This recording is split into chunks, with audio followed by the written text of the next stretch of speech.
Yan, may ginagawa pala tayo ditong Ford Ranger. Bali, inayos ko na tong pinaka ABS pump motor niya kasi nag-stock up, tapos umilaw yung pinaka ABS light doon sa loob. Ngayon, susubukan ko na uli siyang i-scan para ma-delete yung code doon sa natin computer box. Yan guys, ito yung ABS na nakailaw, tapos ito yung fault code niya. So ito yung fault code niya, pump motor open circuit. So kaya ang ginawa ko, binaba ko yung pinaka ABS pump motor para i-check up at linisin na din. So bali nakabit ko na ngayon. Tapos kanina, itong code na to, hindi siya ma-delete. So ngayon, ang gagawin ko ngayon, susubukan ko ngayong i-erase itong code na to. Kasi ayaw matanggal tong code na yan, yung pump motor open circuit na yan. Kahit anong erase ko, bumabalik at bumabalik lang din siya. Ngayon, gagawin ko ngayon, itatry na nating i-delete ito kung mawala na talaga yan. So, subukan natin kung ma-delete na nga yung ABS na yan.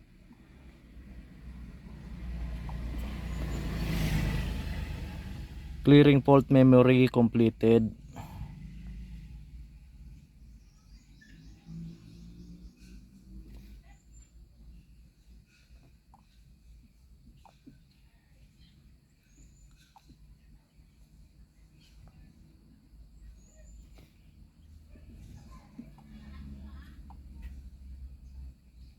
So ayaw pa rin matanggal.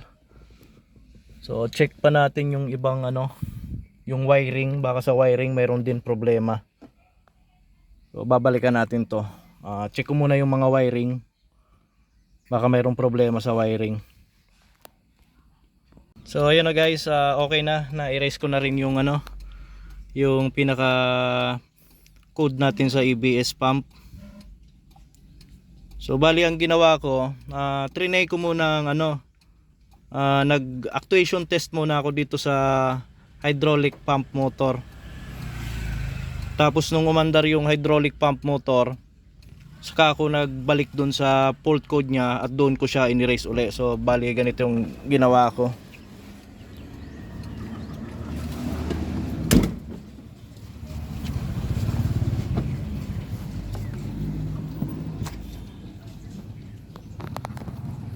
Ayan, ito yung pump motor niya. Tapos subukan nating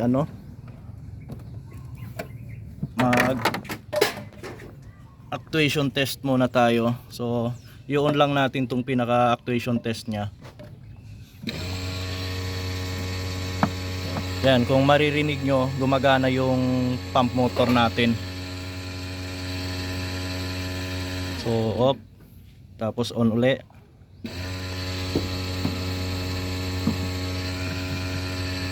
Off. So ayun, okay na. Gumagana na siya uli. Tapos yung ABS light natin, baliwala na, na-erase na rin.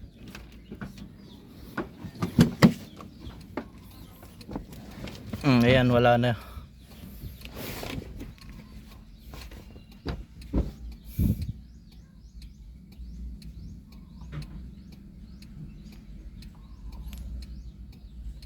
So naka-green na siya. Tapos yung ABS light wala na rin.